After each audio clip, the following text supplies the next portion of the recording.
Now, the one last point I wanted to make about Brazil is that despite all of that, what I just said about how strong its democratic institutions are, there is real authoritarianism in Brazil. And it's coming from Brazil's Supreme Court. If you believe, as I do, that there is a real problem with American censorship in the United States and censorship in Europe, what's happening in Brazil makes the United States and Europe seem like bastions of liberty. Right now, in Brazil, there are 10 members of Congress, either who have been previously elected or who just got elected, all from the right wing, including 2 of the 3 top vote getters in the 2022 election, all nationwide.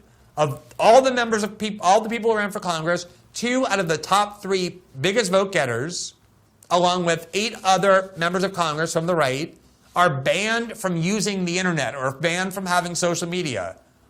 All by the order of a single judge, Alexandre de Moraes, of the Supreme Court, who has sole and unchallengeable authority to take people's social media accounts away from them by accusing them of spreading disinformation. To the point that even the New York Times, obviously no fan of Bolsonaro, has published 2 articles in the last 2 or 3 months leading up to the election warning of how dangerous and authoritarian the Brazilian Supreme Court has been in the name of stopping Bolsonaro. Here is one of those articles from September 26, where the headline is, "To defend democracy, is Brazil's top court going too far?" And it essentially makes the argument, or raises the argument, that just like in the US, where the Democratic Party and the deep state and big tech and corporate media thought they were fighting fascism and united to stop it, and in doing so, used authoritarian techniques like censorship, like imprisoning people for political reasons with no trial, like in January 6th. The New York Times is raising the question, to defend democracy, is the Brazilian court becoming itself authoritarian? And they returned with a second article in October, 9 days before the runoff between Lula and Bolsonaro, quote, "To fight lies, Brazil gives one man power over online speech." And it was an article about how much power has been centralized in this single judge, and he has been using it to order right-wing bloggers and journalists imprisoned. He has ordered it, a member of Congress, who was one of Bolsonaro's closest allies, removed from Congress and imprisoned. And now there are 10 members of the Congress elected by the people, including the 2 of the 3 most popular, who are banned from using Twitter, Facebook, or Instagram. So I think it's really important to recognize that when I say that Lula, I don't believe is a communist or that communism is on the horizon, in part because I watched him for 8 years, how he governed, in part because there's way too many constraints on him.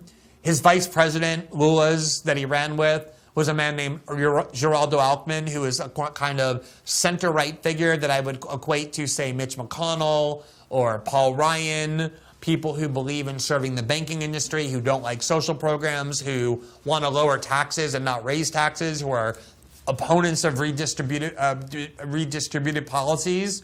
There's a lot of constraints around Lula, including the fact that it's Bolsonaro's party with the most seats in both the Congress and the Senate. But the other reason I want to point out that there's nonetheless authoritarianism is because it's coming from the Supreme Court in the ways that the New York Times itself even is worried about. So that is the nature of Brazil, the overall picture. You could do an entire show on Brazil, and I think the reason why it's worth doing so is because Brazil is actually an extremely important country. It's the 6th most populous country in the world. It's the 2nd largest country in this hemisphere after the United States.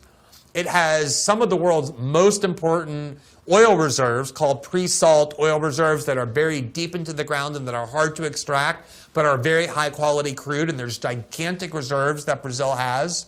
And it also has the world's most important environmental resource in the Amazon. What happens in Brazil matters. And it has always been, by far, the most strategically important country, which is why in the Cold War, both Moscow and Washington were so desperate and eager to control it. So it is a country worth paying attention to in lots of different ways. So that's the overview of what's happening in Brazil.